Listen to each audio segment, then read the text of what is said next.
Alright, so anyway, you take half of your rice because we're going to make onigiri as well. So I made a ton of rice. And you definitely do not want to try and make this with regular rice. You want to make it with sushi rice. Short grain rice. Because sushi rice is sticky. If you try and make this with just regular old boring rice. Long grain rice. Long grain rice, it'll fall apart on you and stick together. Or not stick together.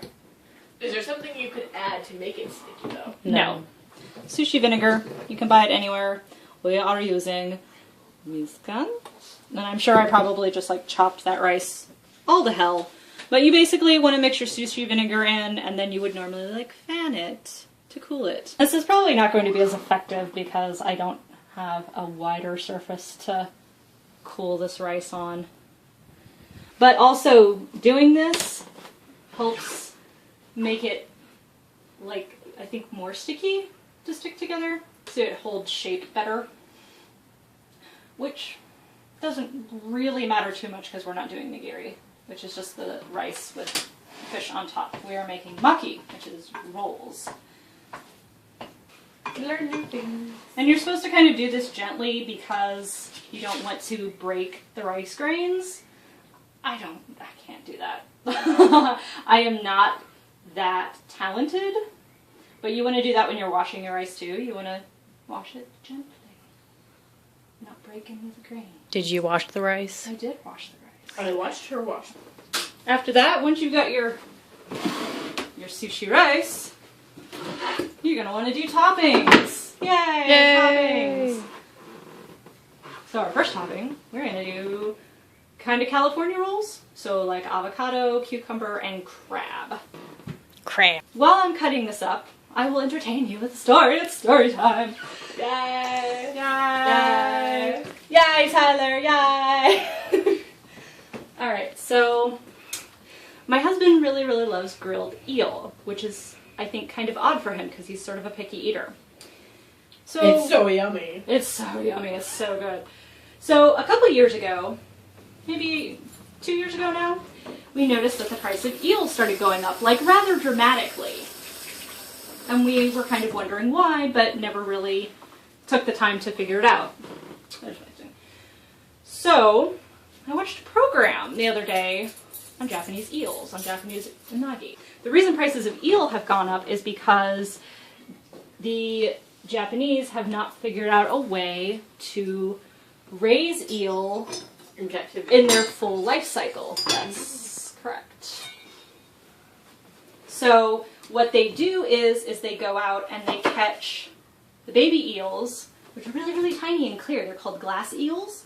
They go out and catch those. We're just gonna do this. And then they bring them into farms and farm them that way. So since the 70s, they've been trying to figure out how to breed eels in captivity, with not very successfully. It was only till, I think, 2010 that they finally figured out a way to do it. And anyway, so my point is that since they couldn't figure out a way to raise them in captivity, and the eel population in the wild has been declining, that's why the price of eel has gone up. But hopefully, since they've now figured out how to breed in captivity. breed them in captivity, hopefully they will be able to get the population up enough to where there will just be farmed eels and you won't have to catch eels in the wild. So after the eel story, when you're making maki rolls, you don't want to do that. You don't want to make big pieces. You want to cut your vegetables and whatever type of seafood or stuff like that you're using into long strips, like so. And this is probably a little much. Really, with stuff like this, a little goes a long, long way. For those of you who do not know how to do this, how to cut and pit an avocado. Which I have one of them. Cut it down the center, and you twist it open. Ta-da! Now what do you do with the pit? I will show you. Throw it at people? I will show you momentarily. Certainly can throw it at people. What you do is you take your knife, and you work it into the pit, and then you twist. And then with the avocado, I just cut it with the skin on, and then when I'm ready to use it, I take the skin off. Oh, another thing. Put the lime in the Coke? No. To keep your avocado from turning brown, use lime or lemon juice on it. Oh, like you do for apples? Yeah, exactly. Same thing. And reach! I didn't pull out enough bowls. So we're just gonna put our avocado in here gently. You don't really want to be too rough with it because it's kind of soft. Like that. Drop it. And you can use the bottled juice for this too. I just happen to have a couple of limes here. And it kind of gives it a little bit of a nice taste. Alright. So you have your cucumber, you have your avocado, and then your crab sticks.